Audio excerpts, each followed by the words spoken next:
Welcome to the pod. You're listening to What the Reality with me, Cassie Roberts, and we are back with another episode. We are, in fact, back with Jersey Shore Part 2. I'm sorry it took so long. Oh my gosh, I definitely shouldn't have even put out the first part because the way it fell, like, Happy New Year, you guys, if you're tuning in from the part one. The way it fell, I should never even put the first part out because with holiday Christmas, I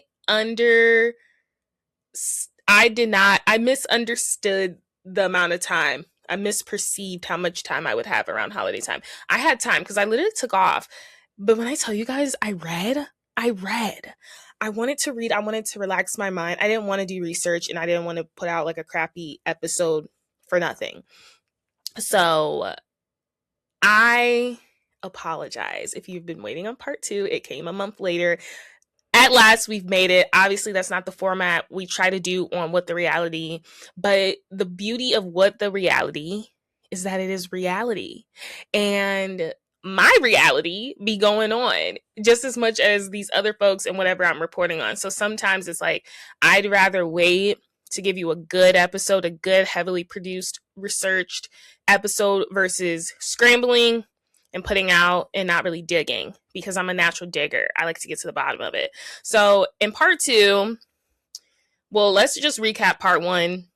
If this is your first time listening, hello. Thank you so much for listening to What the Reality with me, Cassie Roberts.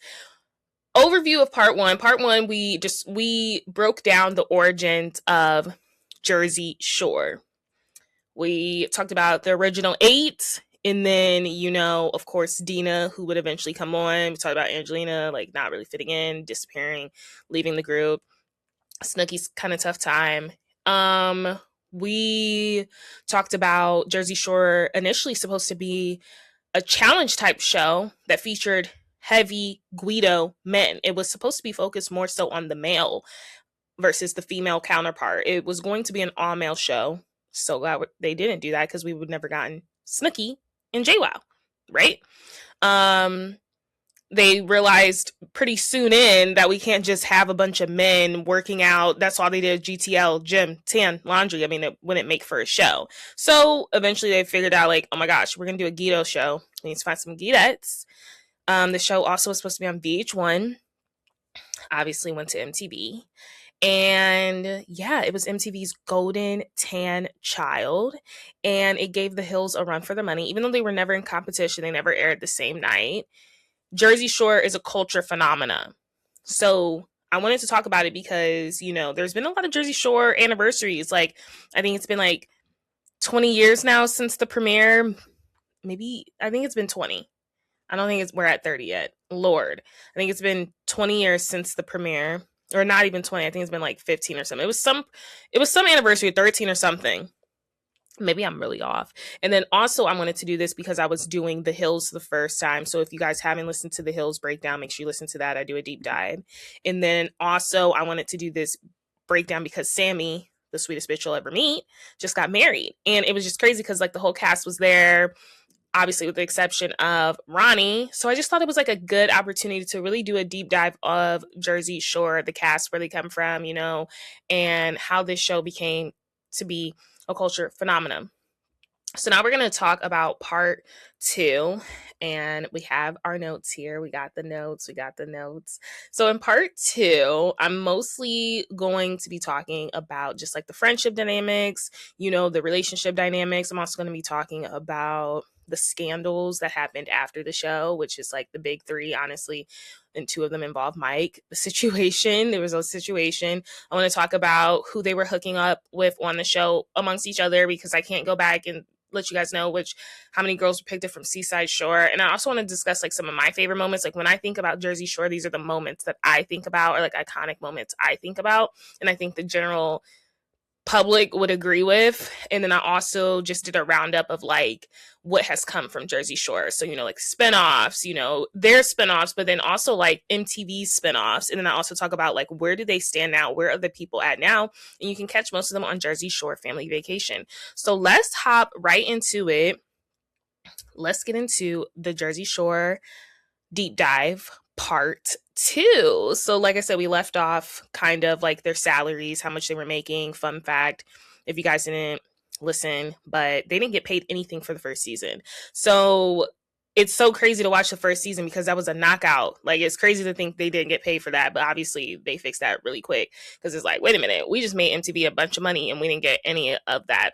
Let's get into the friendships and the situationships as we have it. So despite casting wanting obviously to produce a show with like new housemates, strangers, guys, some of the cast actually knew each other. I don't know if I talked about this in the first part, but like, obviously I talked about like where they're from, and the places that they're from, they're small cities. So a lot of times you will see the cast kind of blip up. Even this scene, I was just watching the first season when Angelina's like, I think it's like the 4th episode, and Mike's going off because he's clearly upset that Ronnie and Sam have found their way, because Mike was feeling Sammy. He thought he was going to hook up with Sammy. You know, she left him kind of in the mud. That's an iconic moment I talk about because the way he was spazzing out after that, he was mad. But the way he was behaving after, even Angelina, you heard her say in the episode, she's like, you know, Mike, I've known you for a long time and I don't like how you're acting. And I was just like, how did you know him from a long time? You just met him. So obviously, like, casting wants us to believe that they didn't know each other. You know, this was a group of fresh faces, but there's actually a lot of dynamic, like there's a lot of interconnections within the cast. And I'll start off by saying Mike did know Angelina, and apparently he knew of Sammy prior. Him and Angie had actually shared a kiss or two in the past at the club. I'm trying to remember, where is Mike from? So Mike was from my findings. Where is he from? Manalapan, New Jersey. But Angelina, I know, was from Staten, and wasn't Sammy from New Jersey? She was from Hazlitt, New Jersey. Either way, apparently the group that Sammy hung out with, because she was 21 when she joined the show, like her friend group used to hang out with a certain male friend group. I don't know why I said male. Used to hang out with a male group. So, you know, it was like wouldn't be groups back then, like, oh my gosh, like, you know, and I guess Mike was one of the guys from the male group. So they actually did know of each other, but they never dated before. And then I did find some information that Angelina and Mike had shared a kiss or two on the dance floor in their past, allegedly. Like, they knew of each other. And I think even Mike has admitted to this, because he was like, they all acted like they didn't know each other when they did notice that they did know some people. Because even Angelina and Vinny, they went to the same high school together. And Vinny has said this now in an interview. He was saying he was always, okay, first of all, when Vinny's debut, well, the way he says Sammy's not that cute, she's okay, like, it's just crazy to me how they used to talk. He was like, you know, the first girl to come in, or like when he saw Sammy, he was like she's cute, but she could be like cuter. And then I guess for him was cute was Angelina, and I don't know if he's ever gonna admit that now, but he admitted it in an interview. One of his quotes was kind of like he knew Angelina from high school, and he's just always like, I never knew or thought I could get a girl like her. Like, I always wanted like a girl like her.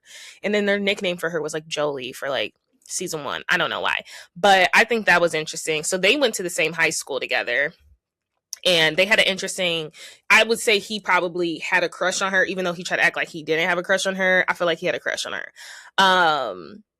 Like, but you got to remember, Angelina joined the show. She had a boyfriend, and allegedly her man was married and going through a divorce. So that's that. And then Snooki and Dina actually met for the first round of interviews for season 1. Like I said in part 1, Dina actually got casted for the first season. She was supposed to join them, but she couldn't because of a family issue. So she doesn't join them until season 3. But she was originally going to be on the show, but it didn't work out. And then I think that's all the interconnections. I was reading something that like maybe JWoww knew of Ronnie or something, but I don't know if that was legit.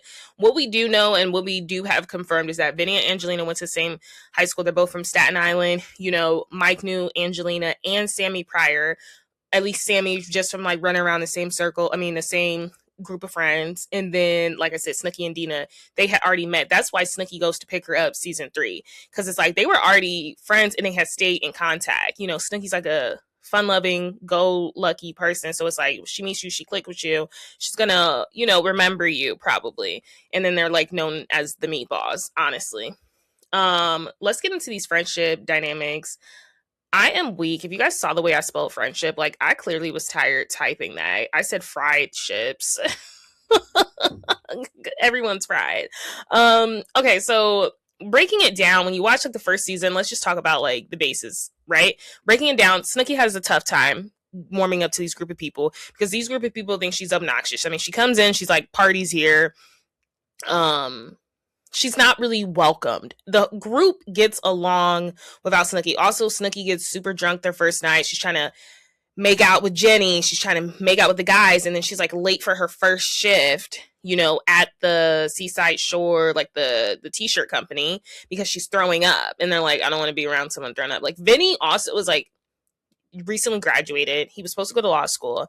So this was like his first summer, like, wow, now. And it's crazy to me how even like back then it's like these are younger people, because I think she was like 22. I think she was like 21 and she's like throwing up. And then they're like, yeah, we're not trying to be taking care of like anyone that's like throwing up. They were like embarrassed. They were like embarrassed in my Bethany Frankel voice. They were like, we do not want to be around people that are like throwing up. They can't handle their liquor, all this stuff. So she misses her first day on the job because she was like throwing up, you know, she was a mess. She just didn't really have a good couple of episodes. And I'm laughing if you're watching me on YouTube because there is a scene where she apologizes to them at a Sunday dinner. I think it was a Sunday dinner or it was a dinner. And it's just interesting to me because they all accepted her apology. She apologized for being sloppy drunk. She's like, normally she's having a good time. So she thinks everything's good. She's in her room for one of these scenes. I'm talking about the first season. And Angelina and them are talking about these whores that the guys had brought back to the house in the hot tub. They took off their underwear. They was talking about them.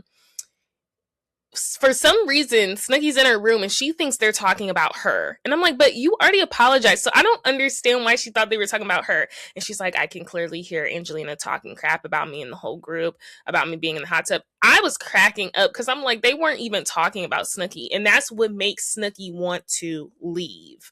Right? So she was going to leave until Sammy, the sweetest bitch you will meet, pulled her to the side and was like, girl, you were fine. Like, we were not talking about you. I will be that friend if you need a friend in this house. Like, it really wasn't that deep. Like, why are you leaving? Like, you apologized. We were all going to move forward. So it's definitely some miscommunication. Obviously, they get to know Snooki. Snooki's really cool. And she ends up becoming very lovable. Her and Mike had a drunken makeout in the hot tub. Like, they end up seeing Snooki's like harmless. Like, she's really cool and down to earth, and so much as to when during season 1 when there's a confrontation with a man and he punches her right in the face, the group really rallies around her. And they were already like cool with her before, but I will say I will say it's not until she's physically punched in the face that you can really see a shift in the roomies really trying to make an effort with Snooki and like, yo, that's not cool. Like, Snooki wasn't doing anything to get punched in the mouth. I mean, she was in the guy's face, but that does not mean you punch a woman in the face at all, honestly. So it was just crazy to watch. Snooki obviously finds her bearings and she becomes very cool with JWoww. I would say JWoww is kind of like her girl, her bestie in the house. JWoww and Ronnie are actually really cool. And I feel like even on Jersey Shore Family Vacation, before like all his domestic stuff, which we will talk about, I feel like JWoww and Ronnie have always maintained a cool vibe. Maybe it's because they were rooming like the first season, but I feel like he even says it the first season, like, I trust JWoww like out of all the girls here, and vice versa. Like, they have a very brother-sister relationship. They are really cool. And then you could see Paulie and Vinny, of course, forming that friendship, and even I would say Mike, the situation. The only reason Mike Ronnie, I feel like he was cool with the guys, but his relationship with Sammy started like episode 4, maybe 5. I think it was like episode 4. So he was very endorphed into that relationship. And honestly, I feel like it was always like Sammy and Ronnie, and it was like the 3 guys. But then also, I feel like it was the 3 guys because Mike was so mad and bitter that Sammy didn't want him, and that how dare she picks this other guy over him. Like, he was very affected by that. And in retaliation, I feel like, therefore, Ronnie wasn't as close with the other men, right? Other dynamics. We got, obviously, Dina coming on season 3. And she ended up being really cool with everyone because she knew Snooki, but she definitely had a fascination with Polly. And then we talk about Angelina. So it's shocking to me because it's like the way people describe Angelina, like if you haven't watched the show, you would think she didn't last at all. She actually lasted like 5-6 episodes before she leaves. Or maybe I'm not remembering that right. But she only doesn't last because she refuses to work. At the end of the day, you're staying at this house. The only rule is that you have to work for the man that is lending you guys this house to stay here for free. You have to work at his t-shirt shop. And she refuses. She's very disrespectful.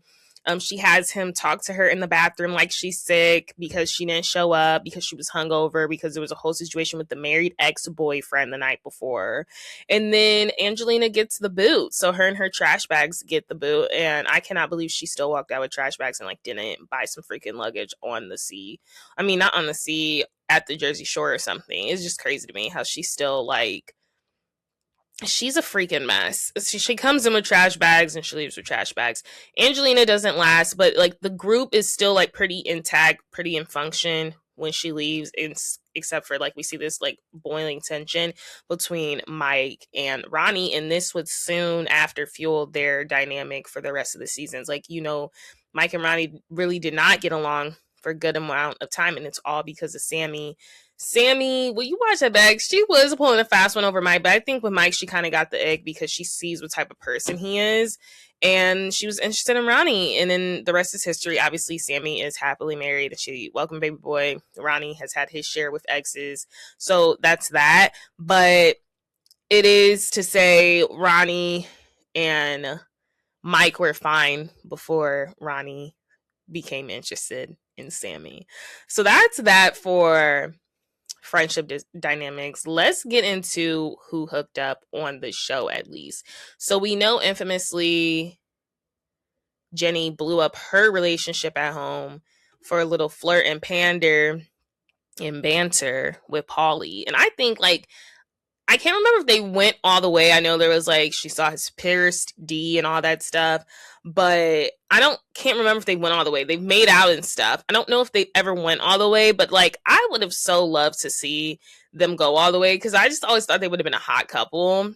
But we know they hooked up in terms of like, you know, made out. I'm not sure. I can't remember if they went all the way. We know Vinny and Snooki went all the way a couple times. We know that Snooki and Mike possibly went all the way. That is something he maintained on the show, especially during the Italy season when they were in Italy and she was dating Gianni at the time.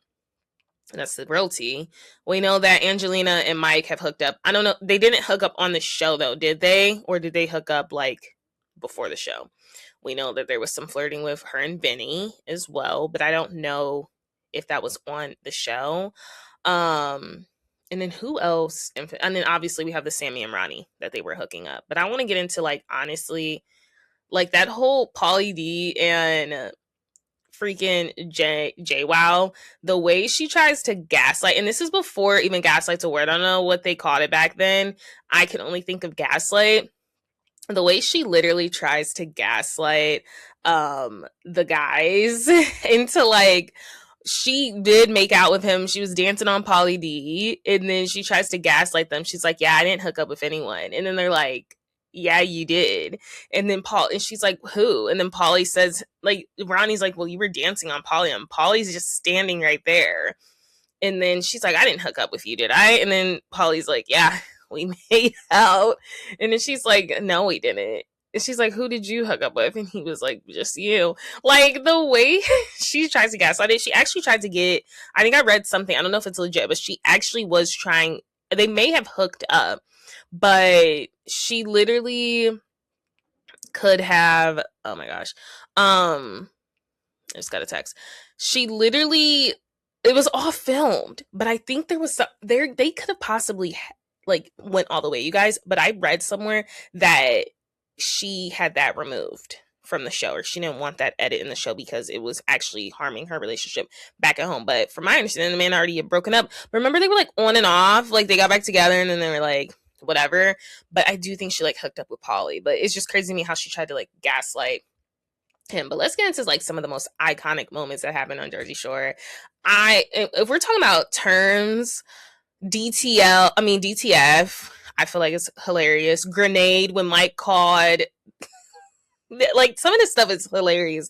When Mike is trying to hook up with this girl. Also, Mike's process to trying to hook up with someone, at least during the first season, is difficult to watch, especially as this self-claimed ladies man. Obviously, Mike is totally reformed. He's with his high school sweetheart. We love that for him. He has 3 children, all of that stuff. But watching it as him as like this self-proclaimed player situation, him trying to get a woman in bed literally takes like several days, and like all the guys even peep game. Like, so there's clearly 2 girls. So there was a situation literally. That's why I also love the fact that Mike's name is Mike the Situation, because there's always a situation.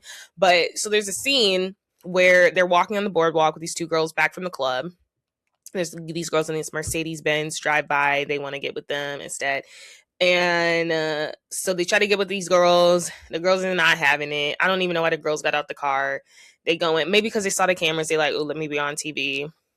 Either way, the 2 girls that they were initially walking on the boardwalk with to hook up with come back. And one of the girls is like clearly interested in, Mike, and Mike's interested in her. And then the other one, they call that a grenade. A grenade is when she's not pretty.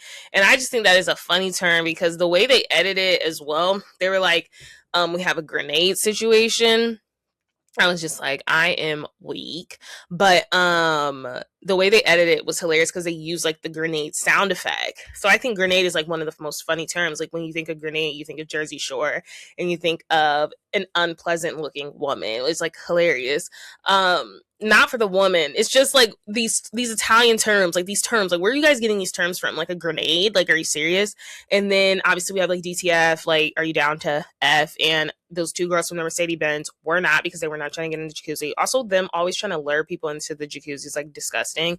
But anyway, then there's obviously like Pauly D's infamous like cabs are here, like, whatever he says, like that is prime Jersey Shore, like when the cabs would get there to pick them up. And like in terms of scenes, how can you not think of the time Snooki was so belligerently drunk and literally is getting arrested on the beach? Like she goes to work, she goes in the bathroom to drink, to like literally beer funnel. She was trying to funnel a beer can or whatever.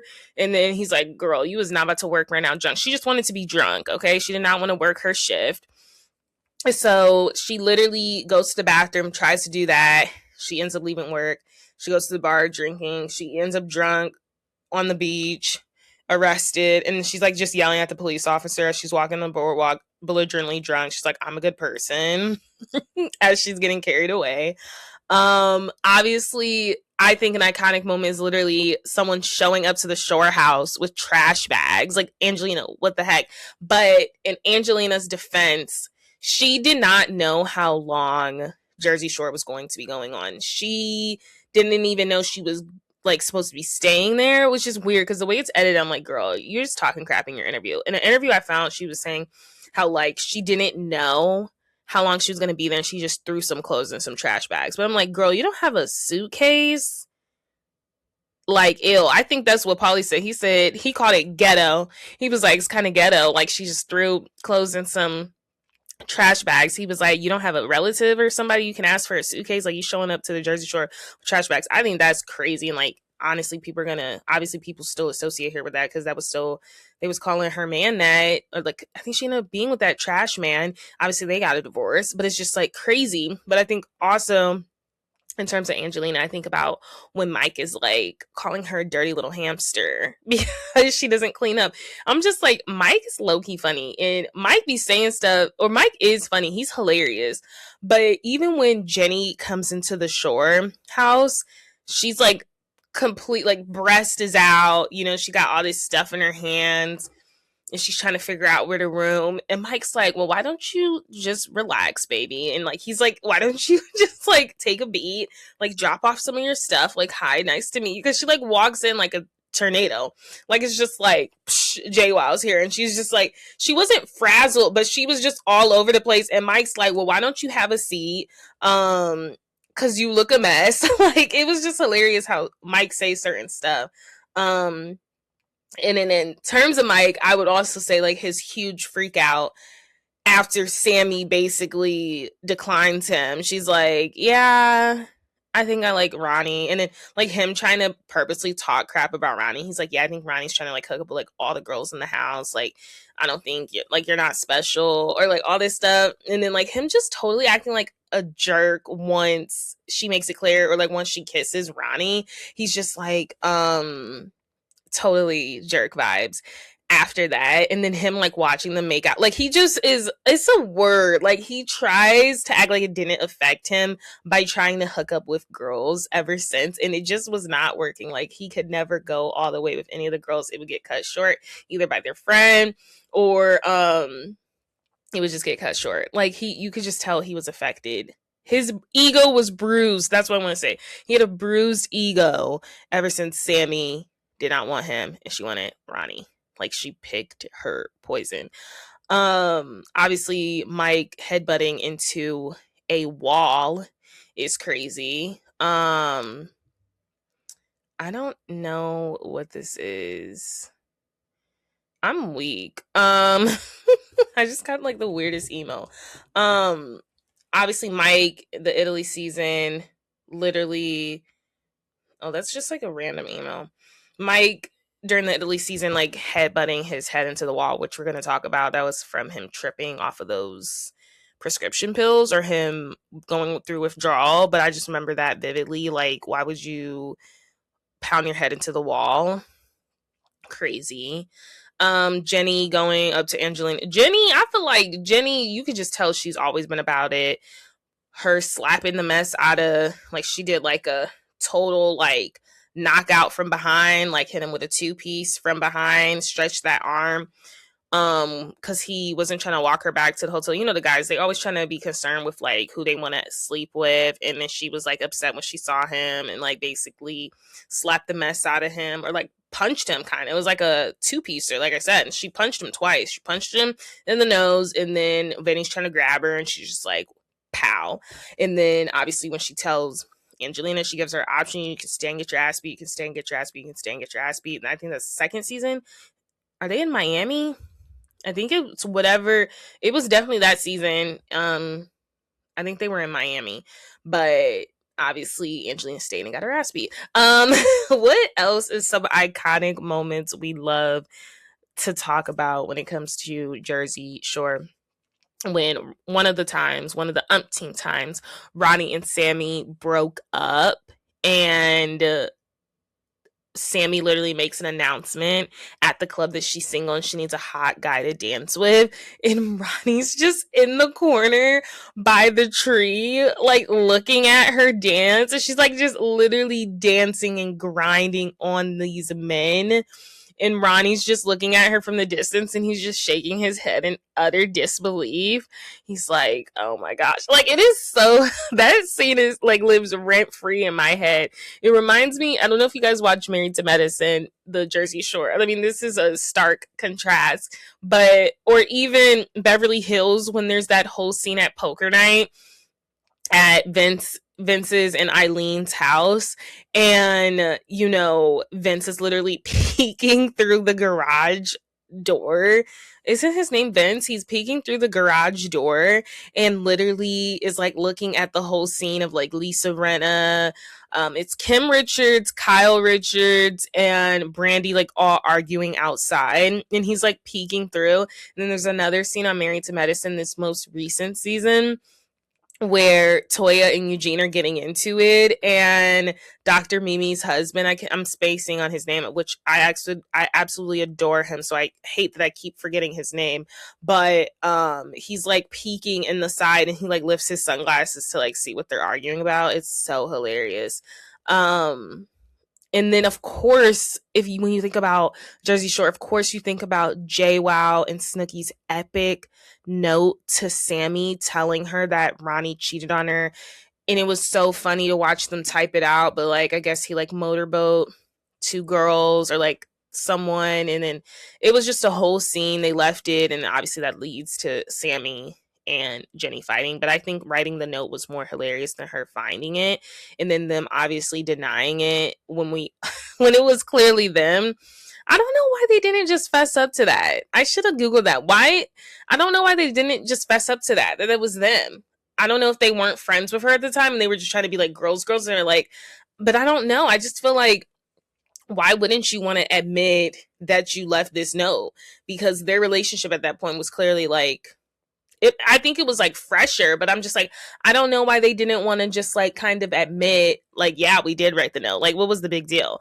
I don't know. We'll find out. I'm not at that season yet, but I just, in terms of like iconic moments, when I think about Jersey Shore, it's like, obviously I think about that. And then, you know what's crazy? As I was making this iconic moments list, Vinny has some good confessionals. He's a confessional king. But in terms of like on action, I don't know if he's iconic. I don't have an iconic moment for Vinny. I really couldn't think, besides him like always like being super close with his mom. I guess that's super iconic. But I don't know if he has anything that's like super iconic that he said or whatever. But maybe it's him, the fist pumping thing. That's what we kind of learned from him, like beating the dance floor, you know? They're like beating the beat. I guess that would be Vinny's iconic moment. There you go, Vinny. I gave you an iconic moment, because when I was literally making this list, I could not think of one. I was like, oh my gosh, like I don't think Vinny is iconic at all. But you know what? I just found that beating the beat, he's the one that taught us the epic Jersey Shore pump, you know, fist pumping. I mean, the group of guys did, but he's the one that coined it, beating the beat. And that's what the people were calling it. So there you go, Vinny, something iconic to give you. I want to go into the scandals that had actually happened on Jersey Shore, and I think one of the ones you have to talk about initially is literally Mike's drug addiction problem, and then obviously his tax evasion. And then I also want to talk about the scandals. Well, I want to talk about the scandals that happened during Jersey Shore. Obviously, like Snooki getting punched in the face was crazy, but I want to talk about like huge things that just like came from watching Jersey Shore, and obviously Sammy and Ronnie's toxic relationship. But I would say one of the biggest scandals is Mike the Situation's drug addiction, and it was to prescription pills like oxycodone, but obviously he would eventually start dibbling and dabbling with like other stronger drugs. But I'm just saying, the way he smuggled pills season after season, and he confesses to all this in his novel, his autobiography, and I think it was called, what is it, Reality Check. It's called Reality Check. We have a situation or something, making the best of my situation. So yeah, Mike opened up about his addiction. I'm gonna read this People magazine to just talk about it. But yeah, he would literally smuggle in like hundreds of pills season, and the way he smuggled it in for Italy was also crazy, because you can't, like, going through an airport and stuff, and he did succeed. But then also some of his craziest moments, like, and then we learned like the codes to certain stuff, like when he would say girls on the phone to his friends, that would mean like pills, like, and it mean like buy 10 pills. Like, so if they were like bringing 5 girls, I guess that would mean like 50 pills they were coming to bring from him. And just the like epic measures he went to make sure he was always high is just crazy. So yeah, I'm gonna read this People magazine story, because I think people forget, like, when you think about Jersey Shore, like, yeah, it is like the good stuff, but like there was a good amount of like scandals that happened during the show and off the show. Obviously it's brought them together, but like Mike the Situation has been sober since 2015. He's been to rehab, like, and honestly he's the best he's ever looked. Like, you know what I mean? Like, he's like in the best shape of his life that he's ever been. He's obviously settled down, but it's important when I think of Jersey Shore history, I do think of like, you know, the Guidos, the Jim Tan Laundry, but I also think about Mike having a prescription pill problem. So Mike the Situation is from People Mag, went to extreme lengths in order to sneak drugs into the Jersey Shore house while filming. In his new memoir, Reality Check, obviously this article was published in 2023, but he has remained open since he's been sober in 2015. In 2012, like struggling with his sobriety. But in his new memoir, Reality Check, Making the Best of My Situation, the 41-year-old, who is now 43, I'm assuming, or 44 possibly, went into detail about battling addiction to prescription painkillers and how the production team for the MTV reality show kept a close eye on him because of it. He described the many ways he smuggled pills into the house each season of the MTV reality show. During season 2, he relied on crushing his pills into powder and hiding them inside empty capsules of the herbal fat burner pills he was allowed to have in the house. Like, imagine that. I know exactly how he was doing. Like, imagine crushing up all those pills and then putting them in like little capsules.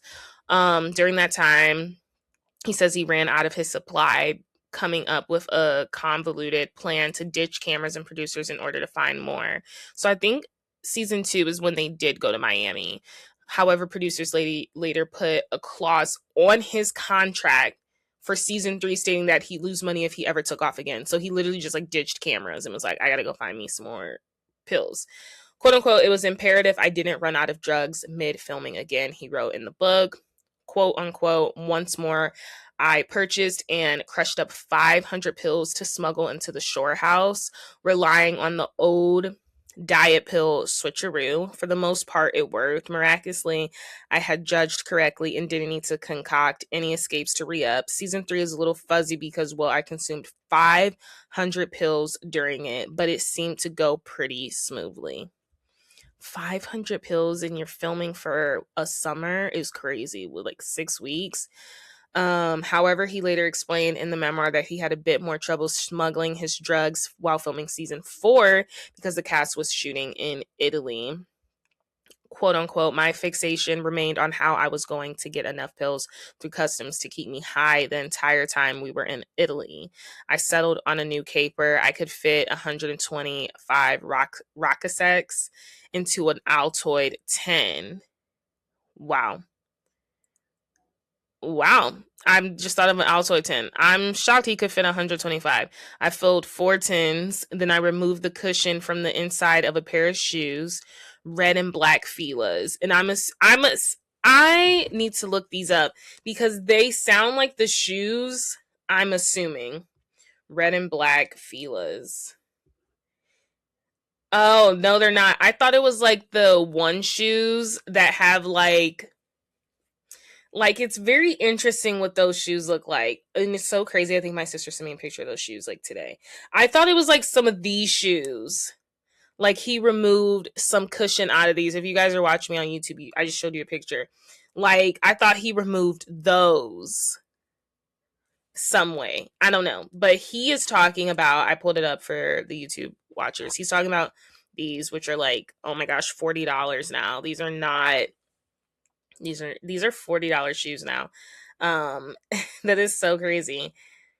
$40 shoes. Yeah, I see exactly. So he like removed the bottom part of it, which is crazy. Like the lengths you will go for your next hide. That is crazy.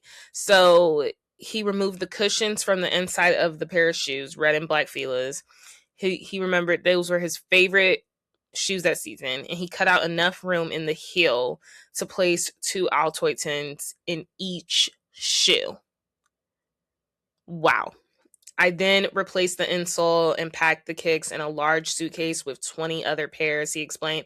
My thought process was that with all those shoes, airport security wouldn't catch the 500 opiate pills I was smuggling into a foreign country, and I was right. The suitcase made it through immigration, no problem. But imagine if it didn't. Like, that's crazy. Being overseas and maintaining this hard partying lifestyle Sorrentino ultimately ran out of his stash and was going through an involuntary withdrawal, a time known for the moment he infamously headbutted a concrete wall and nearly knocked himself out. That's when he did that, like when he was arguing with Ronnie, and then we just see him like into the wall. Withdrawals will make you do that. But immediately after getting back to New Jersey to film another season, the only thought Sorrentino had was that he was quote unquote going to do whatever it took to get his hands on more pills. Back in New Jersey, far from free, my brain and body lit up with the possibility of the physical and mental relief offered by finally getting more pills. Any considerations of rehab and quitting the show would have to wait. Sorrentino coming up with yet another plan, smuggled drugs, this time by speaking in code and getting his friend, who he calls Johnny the Unit, to pick up pills for him rather than trying to get them himself. That season, if you heard me on the phone, what season is this? This is last season. Yeah, this is like the last season. Because Italy's season 4. So that season, if you heard me on the phone asking someone how many girls were coming to the club, chances are I was talking about one of my boys from home in code. Girls meant pills, and the numbers equated to increments of 10, like I said. So, for example, if the unit told me he was bringing 5 girls to the club that night, I knew I was getting a 50 pack. After coming up with a code, Sorrentino would often schedule a discreet handoff with his friends while partying at the club, all while surrounded by Jersey Shore producers and camera crew. They'd go into a stall and wrap toilet paper around a piece of tinfoil, holding 50 or 100 pills, and drop it on the nasty janks or bamboo floor, and exit the bathroom without so much as looking at me. I make sure to use that stall, he explained in the book, though I was still Mike.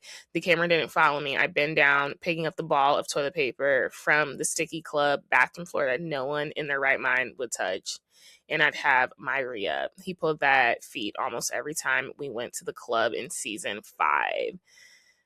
And yeah, his book came out December 19th, 2013. Obviously, like I said, we know he has been sober since December 2015. So after the show finished, he did go to rehab in March 2012, and he checked in at the Cirque Lodge in Utah for his addiction of prescription painkillers, and remained sober for a year before eventually relapsing. And then finally in December 2015 he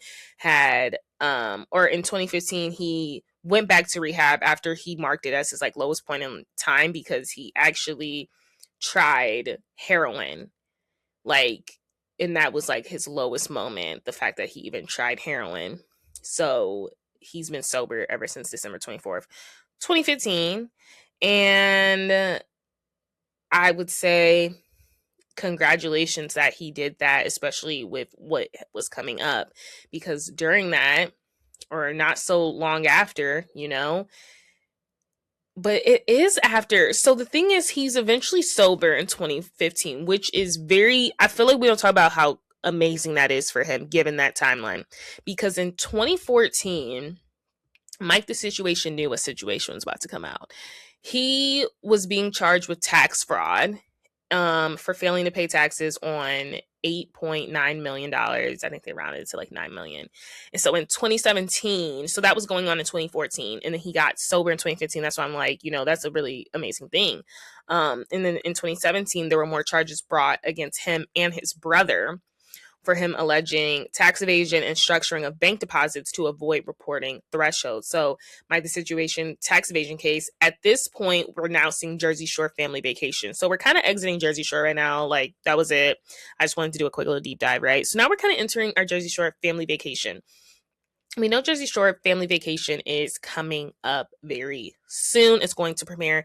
And we also see all this stuff happening in the media with Mike the Situation and this tax case. Like, what is going on? Will this be featured on Jersey Shore Family Vacation? And yes, it was. I remember watching the first season, it playing out in his sentencing, which I think we saw in the second season. We also saw him and his high school sweetheart get married before he was sentenced to 8 months in prison. His brother was sentenced to 24 months in prison. Like I said, I have another article breaking down what that tax case was about. And this is from People magazine. So he did plead guilty to the United States Attorney District of New Jersey And this all happened in January 2018. So he was 36 at the time. He entered an expected plea in New Jersey. Excuse me, guys. I just like burped. He entered expected plea in a New Jersey federal court at a hearing Friday morning. As first reported through TMZ, he was accompanied by his girlfriend Lauren Pess, and pled guilty. So they were just girlfriend boyfriend at the time, but I know obviously they were. I wonder if they were engaged though at this time. And he pled guilty to count 13 of the superseding indictment, which charges him with tax evasion. His brother Mark, 38, pled guilty to count 5, which charges him with aiding in the preparation of a false and fraudulent tax return. So he was prepping to do that, which I'm shocked he got more time. Quote unquote, what the defendants admitted to today quite simply is tantamount to stealing money from their fellow taxpayers. U.S. Attorney Carpenito said in a press release, all of us are required by law to pay our fair share of taxes. Celebrity status does not provide a free pass from this obligation. So according to TMZ, he obviously went to jail for 5 years. This isn't like an updated one. I thought I had an updated one. Maybe I do not. This is kind of written as if he didn't go off yet, and it's annoying me because they're saying, like, according to TMZ, he faces up to 5 years in prison and up to $250K fine. Obviously, we know he served only 8 months, so he actually got out in September, and he went in January, so he did serve his full 8 months time. But the judge did approve him to travel to Miami, where his former castmates from the MTV reality series were currently filming for Jersey Shore Family Vacation reboot. But yeah, so the two were initially indicted in September 2014 for tax offenses and conspiring to defraud the United States after allegedly failing to properly pay taxes on $8.9 million in income from 2010 to 2012. This is literally on the heels of Jersey Shore ending. In April 2017, both men were indicted on additional charges, including tax evasion, structuring, and falsifying records. Initially, they pled not guilty to all charges. Obviously, they changed their guilty plea. And yeah, he ended up serving his sentence. But ever since then, Mike has led a pretty clean life. I know something came out maybe like 2023 that he possibly still owes taxes, like 2.3 million. He got out in September 2019. So I think he served his full time. His brother, I think, possibly got out earlier, but I think he got out on condition of doing volunteer work, but I also was reading that he didn't even complete that. So, I mean, he must have was doing something correct. Obviously, now we know that Mike is living a pretty clean life. You know, he has 3 kids with his high school sweetheart. They are married, and he has still remained sober throughout all of this, and he served his time and he came back. I'll never forget, though, watching this, like, during Jersey Shore Family Vacation, like, whatever Snooki met, she's like, he's not built for prison. I'm like, line up all those Jersey Shore men. I think the situation is built for prison. Maybe not at the point he was at that time, but at a certain time when you defrauded that much money, you was made for prison, and you would have been fine. But I don't know, the way she said it, I didn't like the way she said it when she was like, he's not built for that. I'm like, girl, whatever the heck that mean. I mean, are any of us built for prison? So we got through Mike's stuff. Now let's talk about the stuff that was brewing over there with Ronnie and all the stuff he got going on. So Ronnie has anger issues. That is not shocking. That is not shocking at all. This man has serious anger issues, and he had found himself in a tumultuous relationship, and that had actually played out on Jersey Shore Family Vacation. So he was dating, and also Jersey Shore Family Vacation, Sammy was not on initially. She is on now, and Ronnie is actually off now, even though they have reunited and they've seen each other. But we can always say one thing about Ronnie: he has a very bad temper. So Ronnie is in this relationship with this girl, Jen Harley, and their relationship is just quite toxic. It's very reminiscent to his relationship with Sammy. Maybe not nearly as bad, but it's very like, oh my gosh, like it's some toxic stuff going on. And they initially, I think they first started dating. Yeah, they were first started dating in 2017. So that was like February. They initially started dating sometime between February and July. I'm reading an In Touch Weekly magazine article to really break down the timeline of the relationship. Do you guys remember Ronnie, Pauly D too? Pauly D went on Famously Single first, I believe. that was on E. I actually really liked it. And I think maybe Ronnie went on the second season, and that's where he met Malika, Khloe Kardashian's bestie, the twin. And remember, they dated. They dated for like under a year, I think. Um, which is crazy. So it's just I feel like we forget about so many reality shows. But you guys remember that reality show? Like, it was about a bunch of famous people that were single, famously single, literally. And remember from that, Pauly D was dating Aubrey O'Day. So they both found girlfriends. Obviously, it didn't last. They're in two different separate relationships. But I'm just saying, do you guys remember that? So after Ronnie dates Malika, he gets with this Jen Harley girl, and infamously has said on the internet, you cannot turn a hoe into a housewife. But they had a very tumultuous relationship, which ultimately led to his demise on Jersey Shore Family Vacation, because there was a lot of domestic violence situations, a lot of cops involved, you know, a lot of physical violence, allegedly, a lot of back and forth. He ended up having a kid with her. And it's crazy. Well, it's not crazy because, like, I heard we saw that the girl was allegedly crazy.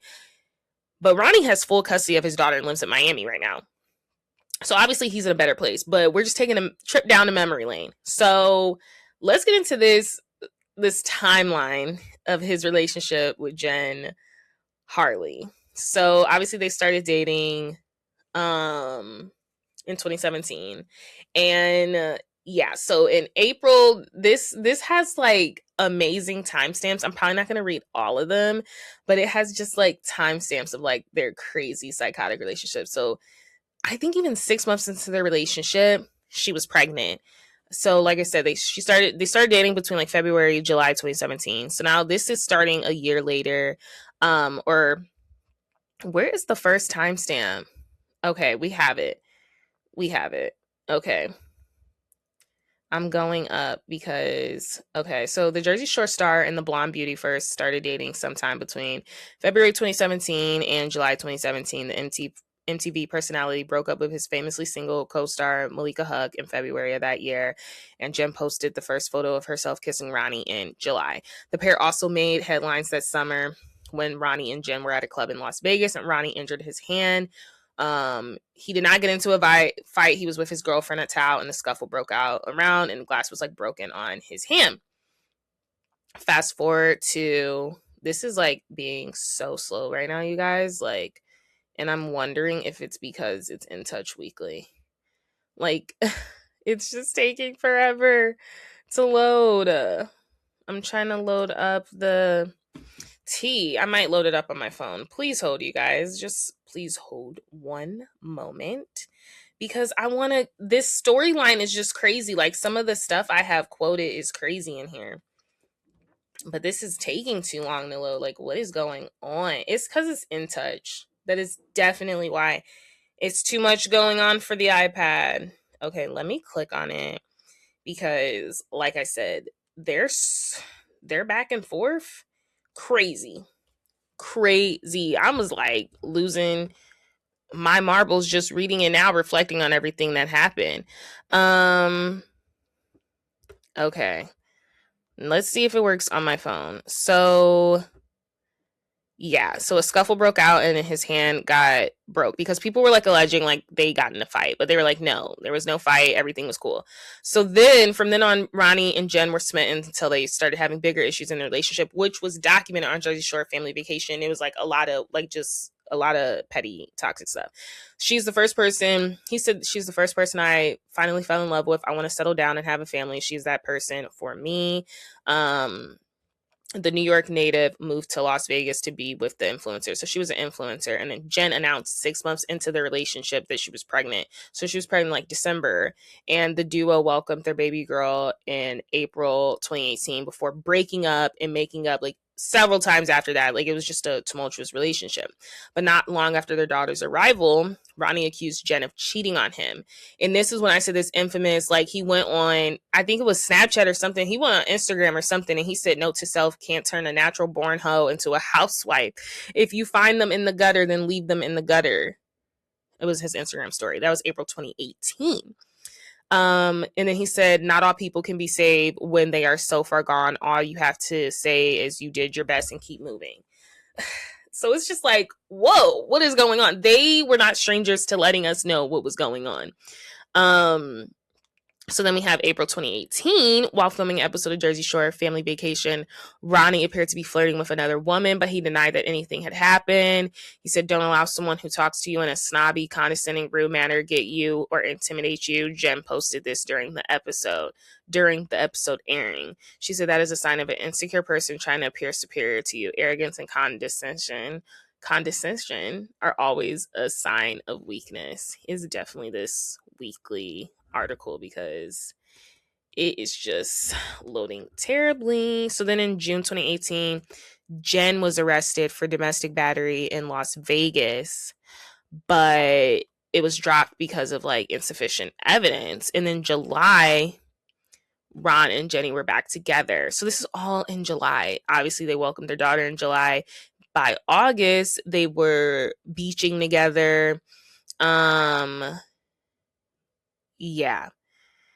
And then he also went to Instagram to say that living that beach life. Well, she said living that beach life. And then Ronnie said on Instagram, "For the record, I love my family, my daughter, and and the mother of my child. Unfortunately, this season caught a rough patch in both of our lives. We stuck together and we got through it. Ariana grows up in a happy home regardless of what is shown and edited on TV." So they were facing a lot of heat for their toxic situation that they brought their daughter into. And in October,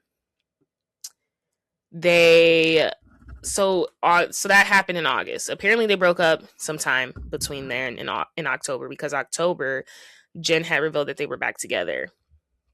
And then also gosh. So then in October there was this post that Ronnie had made of 2018, and he had a black eye. He said, "Sorry for lying to my friends and family. Sometimes you love people so much you're willing to lie and then hurt the people that you love the most to protect." Implying that Jen was the one that gave him the black eye. I mean, it looked like it. I mean, this video, I'm going to zoom in on the picture. You can see the black eye for those on YouTube. Like, you can see it. I mean, it looks crazy. It's just crazy that he would even post that, but whatever. They were going through it at the time. So then Jen also told a fan in the comment section that she will never speak to Ronnie after an incident. This was also in October. Something happened in October. But then a day later, after she said that, they posted their Halloween couple costume, and he was the Joker and she was Quinn. So it's just like, what is going on? So they were clearly fine after that. I'm trying to get through this, but this article is not letting me be great. So then they were back together in October after the black eye accusations, all this stuff. She was Harley Quinn, he was the Joker. Now we're fast forward to November, when Ronnie went into the hot tub with Angelina in the episode, or with Angelina's friend Lindsay, and he got candid about actually what happened as the episode's airing. He said it's edited to make it look worse. He claimed, "I was in a bad place in my life and my relationship, and I acted out of anger and immature resentment. Since then, I've grown and wouldn't want to hurt my girlfriend or my daughter. Everyone makes mistakes, and you'll see next week what I learned from mine." December, they're spending Christmas together. Beautiful. And then January 2019, apparently the two had gotten into a fight on New Year's Eve and called it quits. And then Ronnie had actually filed a battery report against Jen after she allegedly threw a glass ashtray at him.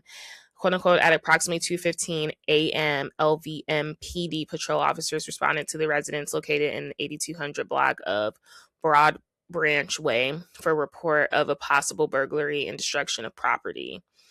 The case obviously was later dropped, and then in March, they were back together, March 2019, allegedly, for their daughter's birthday, her first birthday. All of this happening within a year is crazy. I know. And then in April, they literally like tricked us with we got married on April Fool's Day for 2019. And they had shared a kiss on social media as well. I don't know why they keep updating us, but hey, this is amazing for my research. But then by May, so after April, it looks like they're together. By May, The mom of two was arrested. So she also has a son. She was arrested for domestic battery in Las Vegas. According to court records, she was taken into custody and held on $3,000 bond, and charges were later then dropped. And then in June, she posted like a special like Father's Day post for him, like saying she loves him. July, for 4th of July weekend. I cannot with this picture, you guys. Their 4th of July posts, they were cozying up for 4th of July weekend. And then by September 2019, she went to Instagram and posted pictures of Ronnie with a mysterious woman on a boat. And she said, is this love or is this a mistake? This is Ron this weekend with another girl again. Yikes. And then this was the ultimate kicker. October 2019, Ronnie was arrested for kidnapping in Los Angeles after an alleged altercation with Jen just hours before the two packed on the PDA at his CBD launch party in West Hollywood. Officers responded to a battery in progress in the 7200 block of Woodrow Wilson Drive at around 2:40 a.m. Suspect and victim were involved in some kind of physical altercation. When officers were at the location, the suspect was cooperative. Officers had to use a taser, so there was a minor use of force that occurred. Now, kidnapping, I'm assuming he took their daughter. I don't know. So then October 2019, the Los Angeles Police Department issued an emergency protective order preventing Ronnie from seeing Jen. So something had happened again. He was later then charged with 7 misdemeanors: willfully inflicting corporal injury to spouse or cohabitant, brandishing a weapon, willful and unlawful criminal threats, false imprisonment, child endangerment, and 2 counts of resisting arrest. Ronnie pled not guilty and was ordered to stay away from Jen and his daughter. Ultimately, Ronnie is sticking to the story that the facts and circumstances around Ronnie's arrest have been misreported and exaggerated. That's what his attorney has said. And they were trying to figure that out. And then November, Jen had announced she was trying to get those charges dropped. You know, she said she just wanted a family for her daughter. Yeah. So then by February 2020, a Los Angeles judge asked the MTV alum to stop contacting his former girl during a court hearing. The victim is in court because he was still trying to contact her to see the baby. The victim is in court and she was contacted by the defendant at the end of the next year. Yikes.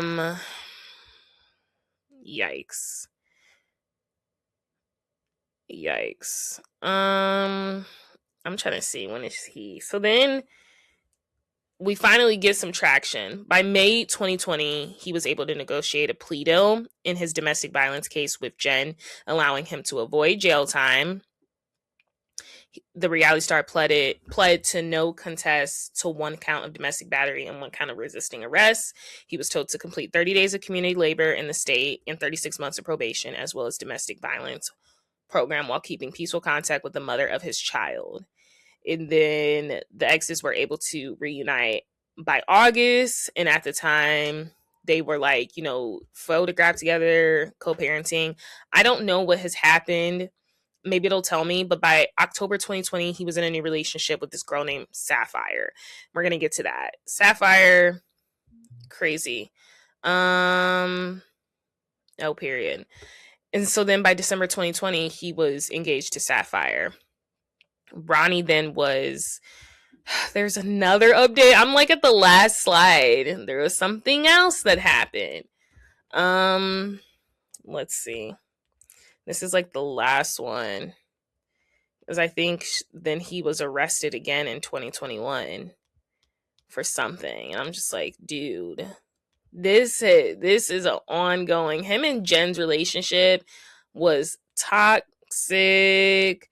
Yeah. So then by April 2021, Ronnie was arrested for domestic violence in Los Angeles. His daughter Ariana was with him. It was his turn to watch her this week, but she is in safe hands now. The incident did not involve his ex, Jen Harley. He was ultimately not charged and was released the next day after posting a $100,000 bond. I don't, why was he arrested in 2021? I think because amid probation. But he did not do, I think he probably was in fault for something, but it did not involve Jen or did it involve Sapphire? Because there's another story I was going to read that, but it's not really a story. It wasn't really developed. It was a story basically about Sapphire, his fiance at the time, calling the police on him. And there was stories on Reddit that he allegedly punched her in the face. I don't know if that's true. I can't find any legit information that it actually happened, but apparently that's what happened. But that's really the end. He somehow now has full custody. That In Touch thing is not working, but he somehow has full custody of his daughter. And I don't know if it's like on good terms, but we do know he has full custody of his daughter, and he lives a very low-key life right now in Vegas, right? No, in Miami with her.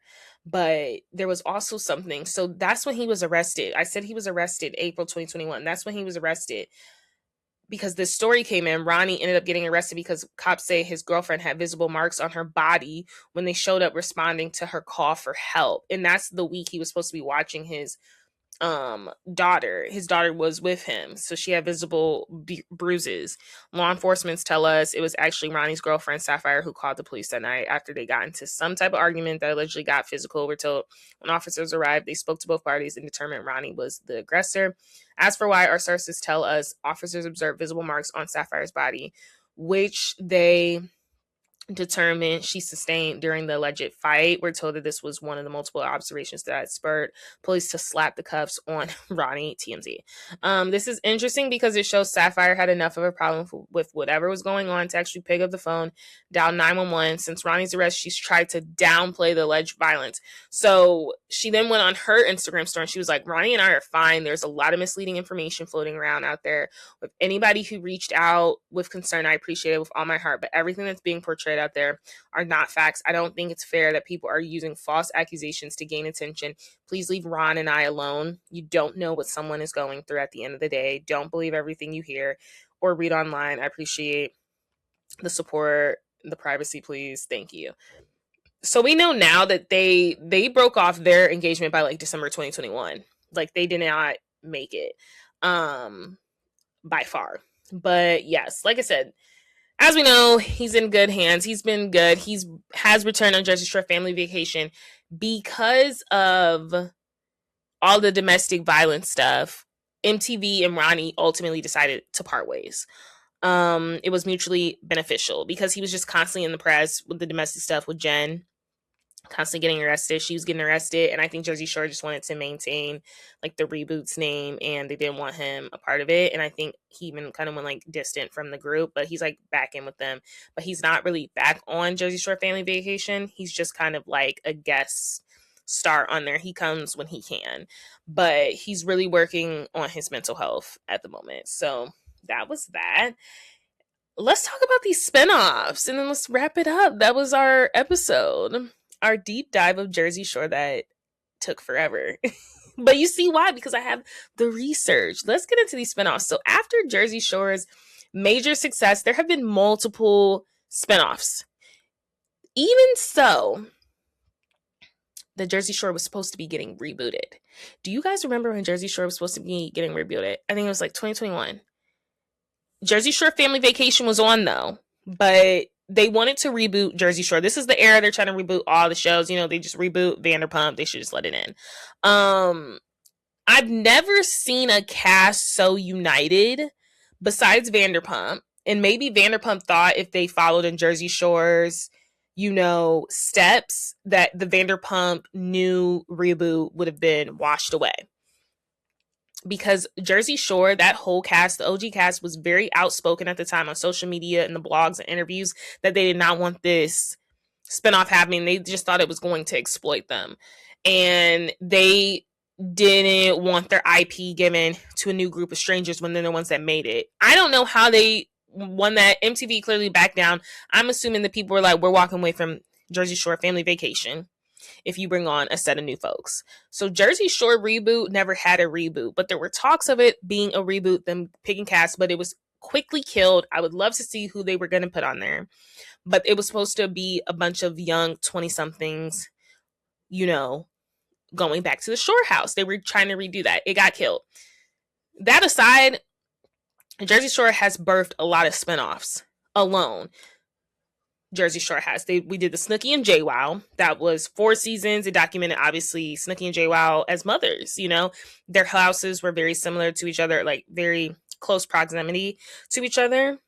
And then we had the Pauly D Project, which was mostly obviously about Pauly D. We had Double Shot at Love, which I really enjoyed. That's where Pauly met Nikki, who he is still currently with. That aired 2019 through 2021. It was a dating show for him and Vinny. Vinny did not find no one, even though I always remember Eva, that girl. I thought him and Vinny would have been good, but like, apparently Vinny had a girlfriend at the time of Double Shot of Love. I don't know if that's confirmed, but that's what the Reddit threads were saying. They were like, Vinny had a whole girlfriend during the time. So it was like, dude, what was you doing on there, right? And then we have the show with Vinny. I vaguely remember this show. This show was about like different celebrities visiting Vinny and his family in Staten Island. They would come and have like dinner with his family, like his mother, because you know he's a mama's boy. Lil Wayne was on there, Mark Wahlberg. Like they had some celebrities on there. And then there was the show, oh no, I said the Sorrentos. And that happened in 2014. And it was a spinoff with Mike and his family. And Lauren was actually on there at the time, his high school sweetheart. So I wonder if that shows us how they got back together. Because I don't know how they got back together. We know they went to high school together, but we don't know how they got back together. It's not on, she never came to Jersey Shore, or maybe she did, but I don't know how they got together. I'm very interested in that. Maybe I'll do a deep dive on their relationship from high school sweethearts to party boy to party lifestyle to married with children. I don't know. Maybe I'll look into that, but I don't think it was on Jersey Shore that was discussed. And then we have shows that had nothing to do with Jersey Shore, but just because of Jersey Shore's huge success, MTV wanted to try these shows. Obviously, we have Floribama Shore. You can't talk about Jersey Shore and not talk about Floribama Shore as a successful spinoff because it had 4 seasons. I never could get into Floribama Shore. That was that Florida, Alabama Shore thing, I think. But people love Floribama Shore. They have a huge audience. It was shocking when it was canceled. So that ran 2017 to 2021. It seemed like it just got canceled because I remember people were shocked when it didn't come back. Like that, people loved Floribama Shore. Then there was Buckhead Shore. That came out in 2022. I don't think a lot of people know. That was 1 season. That was described as like the Beverly Hills Kids in Atlanta. And a connection with Buckhead Shore, if you guys are watching Next Gen NYC with Ariana Behrman, her ex now, Hudson, dad is the owner, or like grandpa, I think it's the dad, is like the owner of Zaxby's. His half brother is Parker. Parker Littman is Chase Chrisley, you know, the Chrisleys, Todd and Julie, son. Parker used to be on Chrisley Knows Best as his best friend. Parker's dad owns Zaxby's. Parker and Hudson, three different networks really you want to talk about. We got USA Network in there, we got Bravo, we got MTV. Hudson and Parker are half brothers. Their dad owns Zaxby's. I say that to say Buckhead Shore has some very influential Beverly Hills meets Atlanta kids. They had Juju Barney on there. Juju's the son of Magic City Strip Club owner. What was his name? Michael Barney. Magic, they used to call him. That's why he opened up Magic City. And then there was DJ Simmons, who was the son of Daryl Simmons, R&B record producer. And I'm pretty sure, isn't that Russell Lee Simmons' brother? I gotta see. Daryl, I gotta look that up. Or did I just make that up? Brother. Record producer. Who was his brother? Isn't that Russell Simmons' brother? I don't think that's Russell Simmons' brother. But Daryl Simmons, you would work with like Babyface, Manchild. He was in an R&B group. but worked with Babyface. Like I feel like Daryl Simmons. It was just a bunch of like people, and it was like their exes and like their girlfriends. Bucket Shore. I'm shocked it didn't last longer. It only had one season, regardless.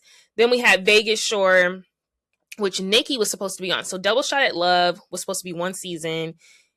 Paulie did not pick Nikki at the end of that. He wanted to, but they didn't work out. And then it wasn't until Double Shot at Love came back for, it was either the second or the third season. I think it was the second season where him and Nikki like did officially, go all the way.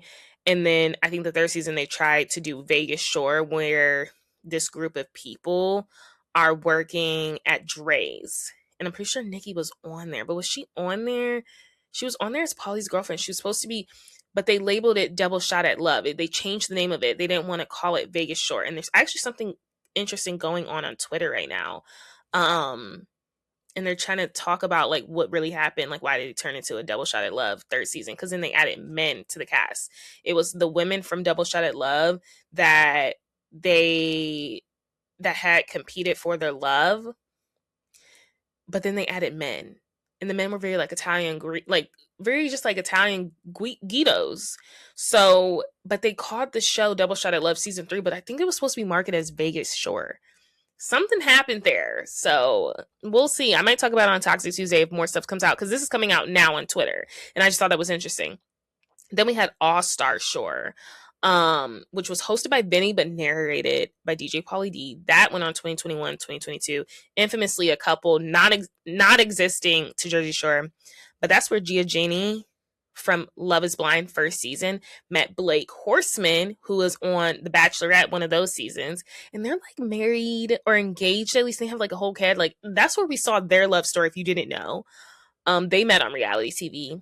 And then currently there's a Geordie Shore that is still airing, and that is based in the UK, and it's still airing, and it's super successful in the UK. Some of the Geordie Shore characters were on All Star Shore.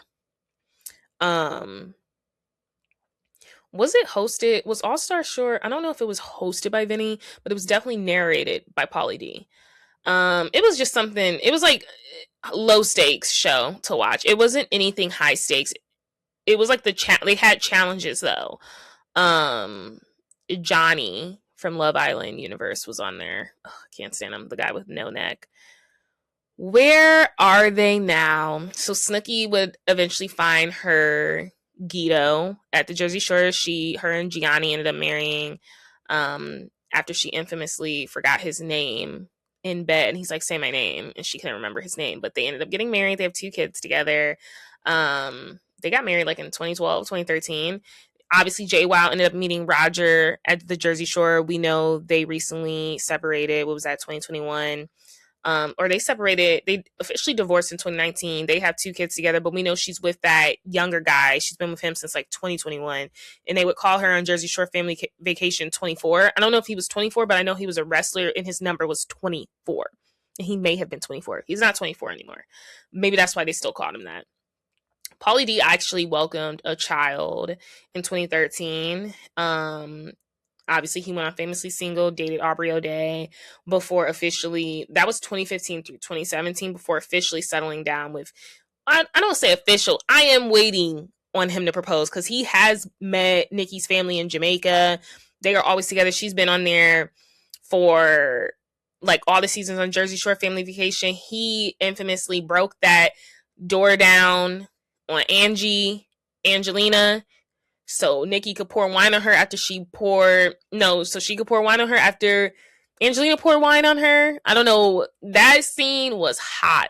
He broke that door down. He was like, you don't bring wine to a water fight, and broke that door down and let his girl get his lick back. They've been together for a while. I am shocked they are not engaged. Nikki has been obsessed with him since Double Shot at Love. The girls used to be mad at Nikki on Double Shot at Love. I loved Nikki. Me and my sister used to watch Double Shot at Love, and we just always thought, like, Benny, what are you doing on here? You're not even looking for someone. He had a girlfriend back home, but the girls used to hate on Nikki because Pauly and her, they really had a vibe. It was like fireworks. So much he really wanted her to come back on the second season. She became cool with the other girls, and that's the only reason she came back the second season, for the other girls. And like he like won her over. They started dating again. He loved himself some Nikki. Where is the proposal? Let me not say nothing, because whenever I say that, I jinx somebody's relationship, I swear.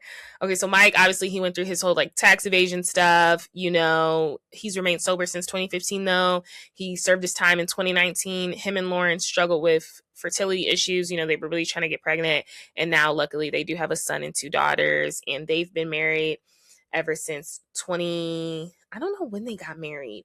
They got married like I think like in 2018. They got married in between him going off to prison, and I think it was strategic because she could go visit him in prison and they could have, those special visits. I think they got married, and then 2 months later he had to turn himself in, unfortunately.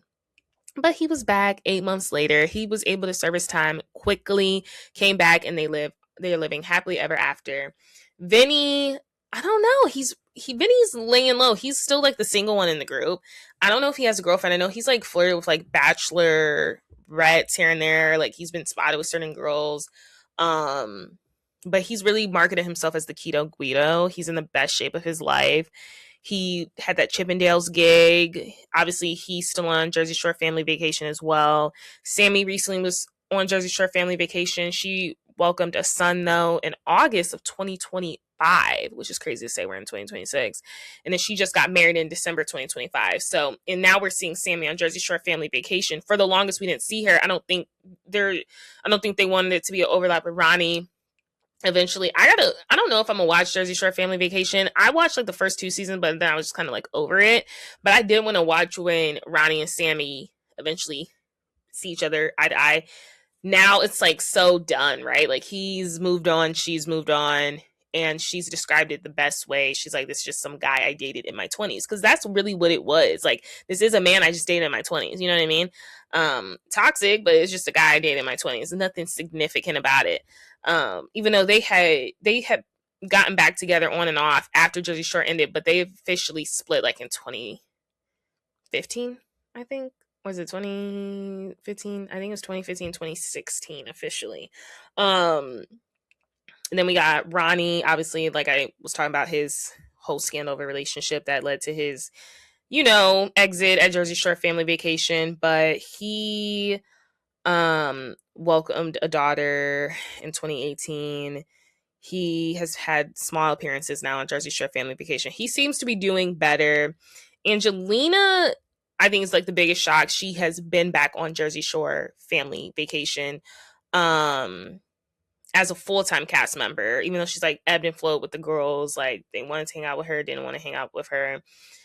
She's kind of made her way back in with the group after like leaving so shockingly and all this stuff. But she ended up marrying Chris on like November 2019, but they ended up divorcing. He filed for divorce, citing irreconcilable differences, which caused a breakdown of their marriage. But now she's with this new guy whose name happens to be Vinny Tortorella, who proposed in April 2023.